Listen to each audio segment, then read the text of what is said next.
168 حدیث نمبر 168 168 عن ابی قتادہ رضی اللہ عنہ ان رسول اللہ صلی اللہ علیہ وآلہ وسلم سئل عن صوم یوم الاثنین.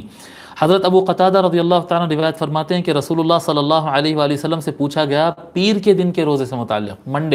منڈے کو روزہ رکھنا کیسا، پیر دوشنبے کو روزہ رکھنا کیسا ہے؟ فقال، تو آقا صلی اللہ علیہ وآلہ وسلم نے فرمایا ذالک یوم ولدت فیہ، وہ ایک ایسا دن ہے جس میں پیدا ہوا ہوں، یعنی میری میلاد ہوئی ہے. پیر کا دن میرے میلاد کا دن ہے. وَيَوْمٌ بُعِثْتُ، وہ ایک ایسا دن ہے جس دن میری بعثت ہوئی. او انزل علی فیہ، یا اس دن مجھ پر وحی نازل ہونا شروع ہوئی. یعنی پیر کے دن ہی حضور صلی اللہ علیہ وآلہ وسلم پیدا ہوئے، یعنی حضور کا میلاد پیر کے دن رہا ہے. اور پیر کے دن ہی اللہ تبارک و تعالی نے قرآن نازل فرما کر آقا صلی اللہ علیہ وسلم کو امتوں کی طرف مبعوث فرمایا ہے.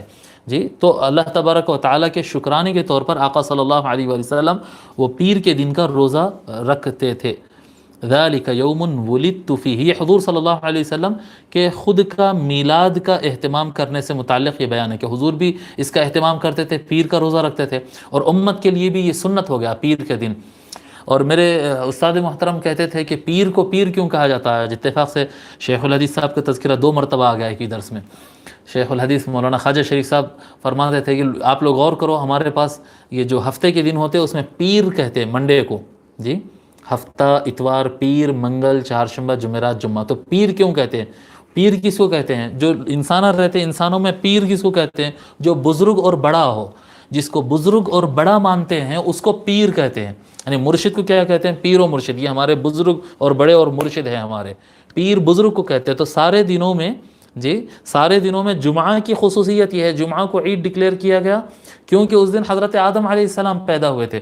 اور جس دن حضور صلی اللہ علیہ وآلہ وسلم پیدا آقا علیہ الصلوۃ والسلام کی ولادت ہوئی ہے، اس دن کو جو ہے اللہ اکبر، اس دن کو اردو زبان والوں نے اس کا نام بزرگ رکھ دیا ہے، پیر کا دن اس کا نام رکھ دیا ہے.